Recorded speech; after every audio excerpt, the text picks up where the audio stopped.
유다의 왕 아하시야가 이를 보고 정원의 정작길로 도망하니 예후가 그 뒤를 쫓아가며 이르되 그도 병거 가운데서 죽이라. 하매 이블르함 가까운 구르 비탈에서 치니 그가 무기토까지 도망하여 거기서 죽은지라. 그의 신복들이 그를 병거에 싣고 예루살렘에 이르러 다윗 성에서 그들의 조상들과 함께 그의 묘실에 장사하니라.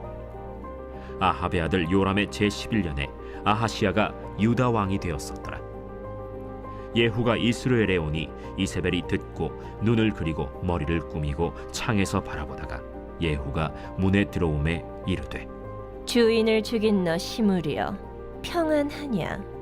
예후가 얼굴을 들어 창을 향하고 이르되 내 편이 될 자가 누구냐? 누구냐? 하니 두어 내시가 예후를 내다보는지라. 이르되 그를 내려 던지라. 하니 내려 던짐에 그의 피가 담과 말에게 튀더라. 예후가 그의 시체를 밟으니라. 예후가 들어가서 먹고 마시고 이르되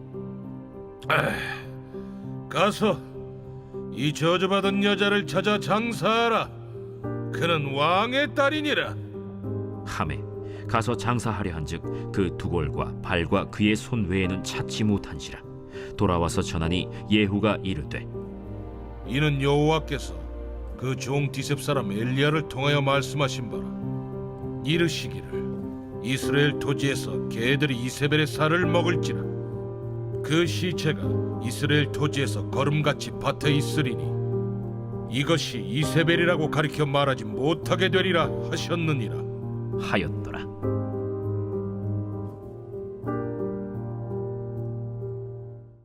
묵상으로 아침을 여시는 천안침례교회 여러분을 진심으로 축복합니다. 롱펠로우는 미국의 시인이자 소설가이며 하버드의 대학 교수였습니다. 인생 찬가나 에반젤린 등의 유명한 시를 남겼고 단테의 신곡을 미국에서 처음 번역한 사람이기도 합니다. 이 사람이 남긴 명언 중에 이런 말이 있습니다. 인간은 부당해도 신은 공정하다. 결국 정의가 승리한다. 여러분은 이 말에 공감하시나요? 부당함과 억울함이 교차하는 시대 속에 살아가는 우리에게 참 필요한 말 같습니다.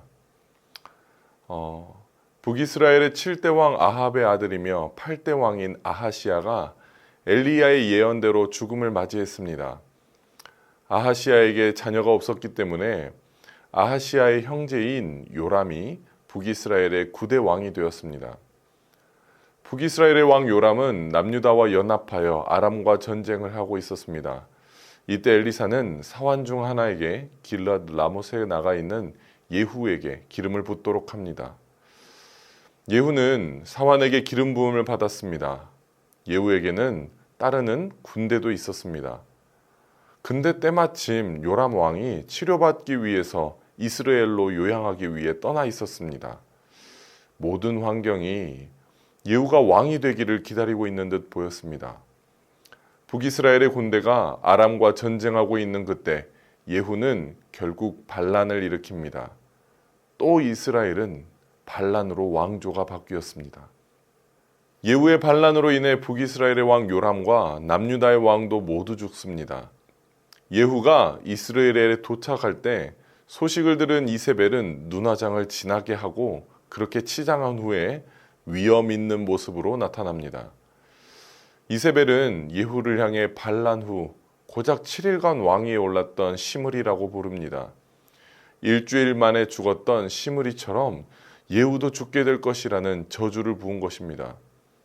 이에 예후는 분노하며 자신의 편에 서서 항복할 자는 이세벨을 내던지라고 말합니다.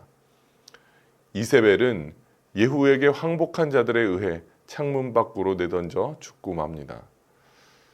예후는 시므리와 같을 것이라는 저주로 인해 화가 많이 났습니다.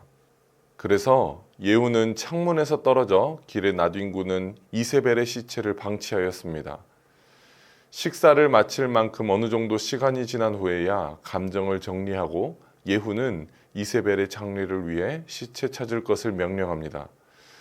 그러나 이세벨의 장례는 온전할 수 없었습니다. 개들이 이세벨의 시체를 다 먹어치워서 손과 발, 두골만 남아 있었기 때문입니다. 여러분 엘리야를 기억하십니까? 850대 1의 전투에서 승리를 하고도 오히려 도망하고 숨어야만 했던 그 굴욕적인 모습의 엘리야를 기억하십니까? 하나님의 말씀에 순종한 엘리야는 죽음의 위기 속에 놓여 있고 오히려 패자인 아합과 이세벨은 기세등등하며 잘 먹고 잘 사는 것처럼 보였습니다.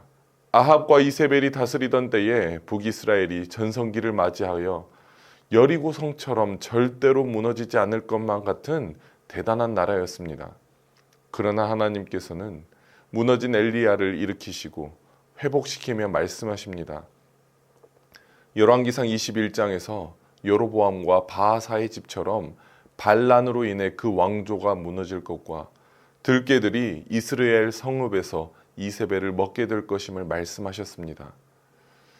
오늘 말씀에서는 약속하신 대로 엘리사가 기름을 부은 예후가 반란을 일으켜 오므리 왕조가 끝이 납니다.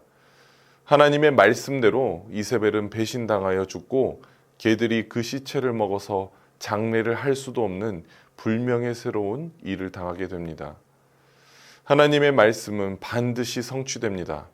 우리는 하나님의 말씀의 절대 권위를 인정해야 하고 삶의 표준으로 삼아야 합니다. 말씀이 지시하는 대로 삶을 살아야 합니다. 여러분, 이 세상의 정의가 무너진 것 같습니까? 말씀대로 살았는데 부당하고 억울한 삶을 살고 있는 것 같습니까? 의심하지 마십시오. 하나님의 말씀대로 그 약속대로 성취되고 하나님의 정의가 이 땅에 세워질 것입니다. 인간은 부당해도 하나님은 공정하십니다. 결국 하나님의 정의가 승리하게 될 것입니다. 약속을 이루시는 신실하신 하나님만을 의지하며 살아가는 우리 천안침례교회 성도 여러분이 되시기를 진심으로 축복합니다. 제가 기도하도록 하겠습니다. 신실하신 하나님, 내가 주님을 의심했습니다. 내가 주님을 믿지 못했습니다. 내 눈앞에 펼쳐진 억울한 상황과 부당한 것들의 마음을 빼앗겨 주님을 보지 못했습니다. 우리를 용서하여 주옵소서. 우리에게 주님의 사랑을 부어주시고 은혜를 내려주셔서 의심의 영이 떠나가게 하여 주시고 내 삶을 애워싸는 더러운 악한 것들에게서 벗어나게 하여 주옵소서. 인간은 부당하나 신실하신 하나님은 공정하심을 믿습니다. 마침내 하나님의 정의가 승리하게 될 것임을 믿습니다. 주님께서 이루실 약속을 기대하며 살아계신 예수님의 이름으로 기도드렸습니다. 아멘.